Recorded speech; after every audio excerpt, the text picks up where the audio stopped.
Let's talk players now. Two big things happened. One happened already. One is going to happen in the future.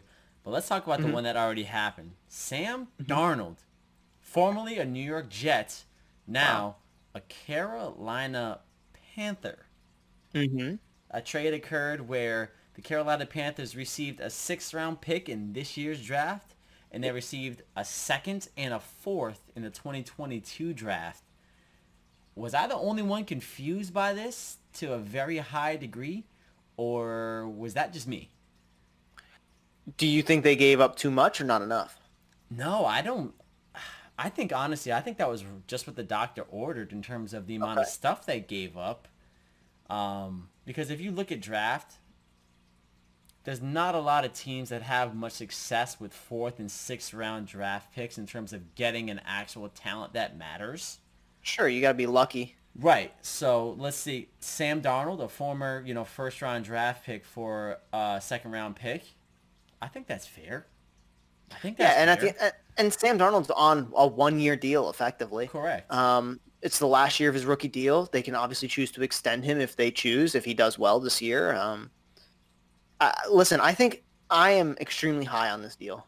When I saw it play out on, my phone when it popped up, I was actually already talking to my cousin Vin, who is a Panthers fan. And we were just chatting about the whole situation and how we felt. I think this is an excellent pickup by the Carolina Panthers, and I think this is a good move by the Jets.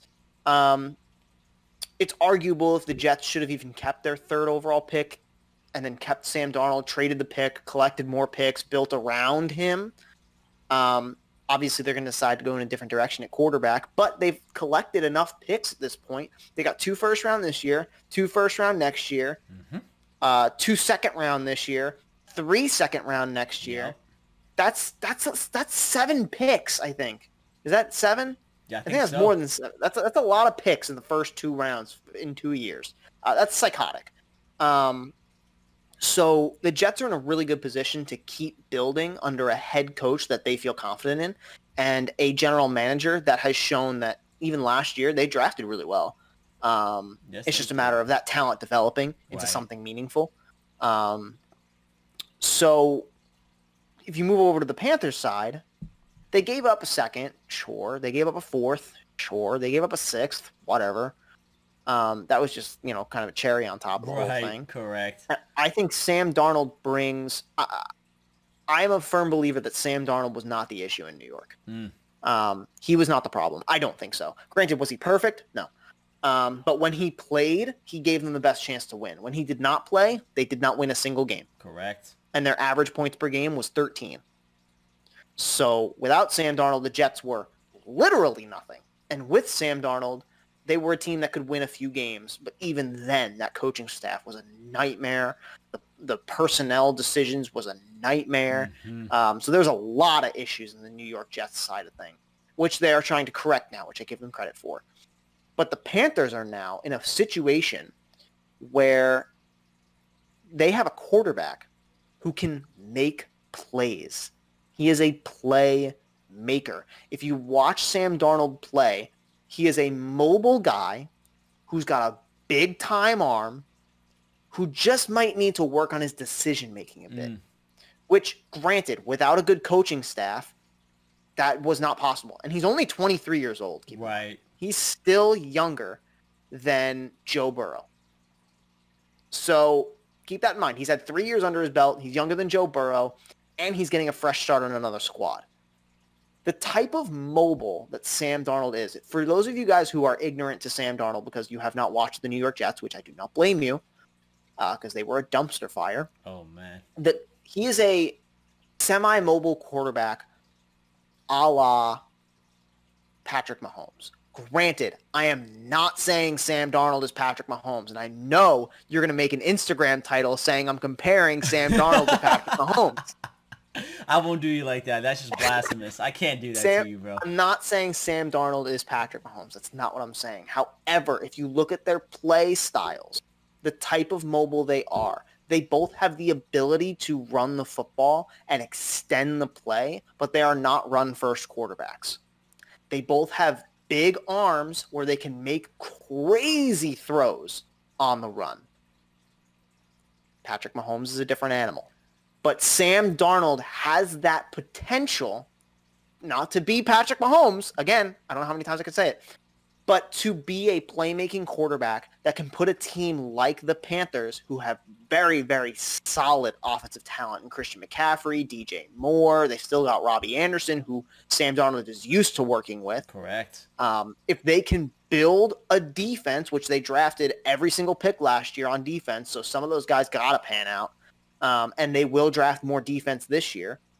Give Sam Darnold some more weapons. Maybe go get a Kyle Pitts in the draft this year if you're lucky enough for him to fall to you, or trade up, whatever you want to do.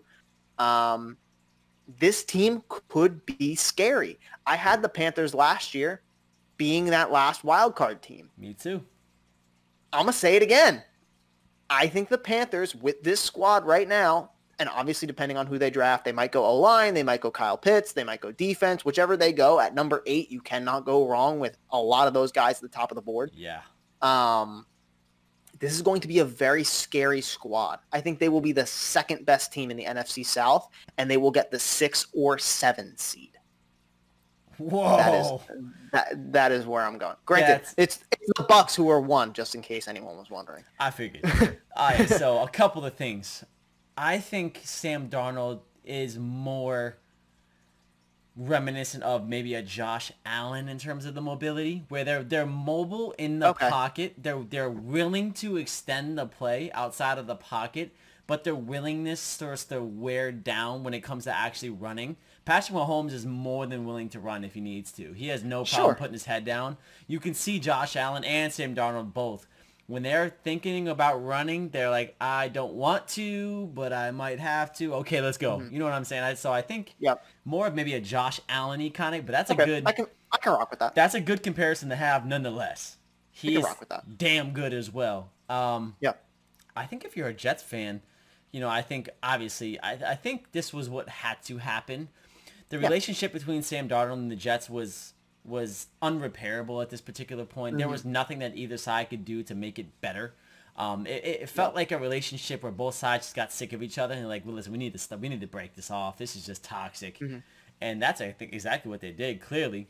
And I think if for the Panthers, now this brings up a couple of interesting questions. Where do you go now with your quarterback position? Because now you have a Teddy Bridgewater in the wakes, right?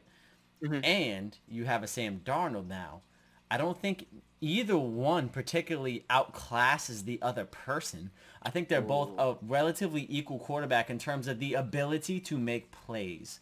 I think Teddy Bridgewater got the bad end of a stick last year in terms of his defense never giving him any stops when he needed a stop. He was literally playing against the entire other team with just the offense. It was not fair for him. So I'm curious to see what it looks like next year. Very curious. Because Teddy Bridgewater can ball. He did not. His year last year did not represent what he could do. I think he's better than what he put on paper last year. Yes.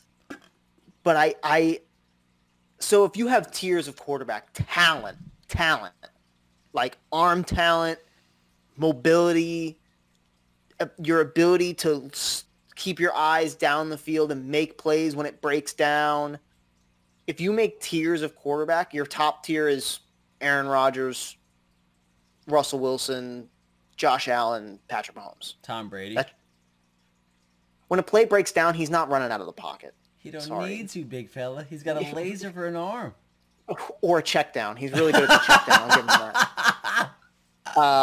But when it comes down to a play breaking down, okay, fine. They always have a check down ready. So sure, Tom Brady, whatever. Yeah. Got to fight for my boy. That second tier, I think you got guys like Derek Carr, great guy at keeping his eyes downfield, making plays.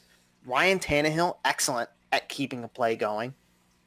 I would put Sam Darnold in that category of strictly a play breaks down, your ability to make a play, to keep your team in it, even if the rush is coming and you got everything against you.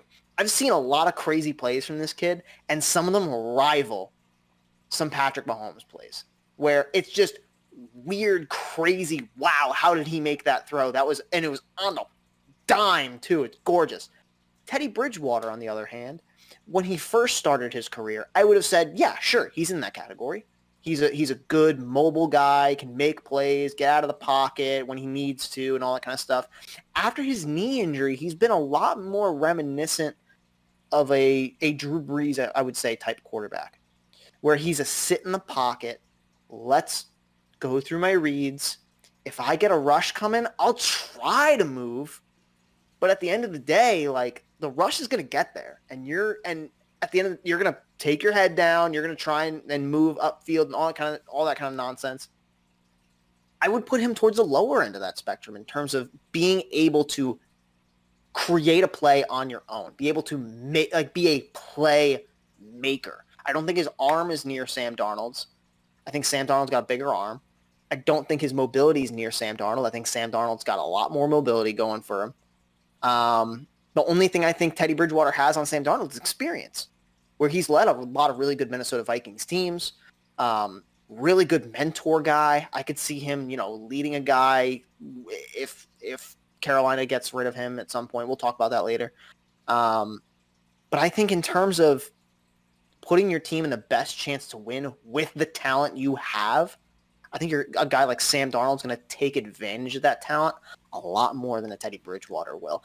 And the upside's bigger because he's only 23. Correct. See, and that's where I think if you're in a position like mine where you're trying to differentiate who's who and what's what, I think you do go with Sam Darnold strictly for the fact that he's younger.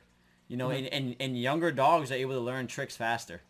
Mm-hmm. And I think that Sam Darnold, like you had said, Angel, I think he does have the potential to do something. What does that something look like? I guess we're going to have to see him find out because clearly New York did not give him a fair shakeout. No. Because you are correct. He did make some crazy plays for the Jets in his time, in his 3 years in the league. The one play that I keep thinking of in particular is that play against the 49ers when he got pressure up the middle. He broke the pressure, broke out to the left side of the pocket, threw off his back leg, rolling to the left, right hand, laser beam touchdown against the 49ers. It was nasty. Yeah. That was nasty. But I would have to disagree with you in terms of the talent aspect because you got to think. You missed a lot of Carson Wentz, Baker Mayfield, Lamar Jackson. Okay, I forgot about Lamar. That's fair. I did forget about Deshaun Watson. Yeah, okay, I did forget about Deshaun. All right, so maybe tier 3. Matthew Stafford, Russell Wilson. I put Russell Wilson in there. That's what I'm saying. There's a lot of good quarterbacks in this league. I would maybe put Sam Darnold in like the middle C class tier. But sure. The one thing with him, though, is that he has room to grow. Some of those other quarterbacks, I think, are at their peak. And the only place they're going to go is either stay the same or maybe regress. So I'm going to keep a very close eye on the Carolina Panthers this year. Very excited. Very close.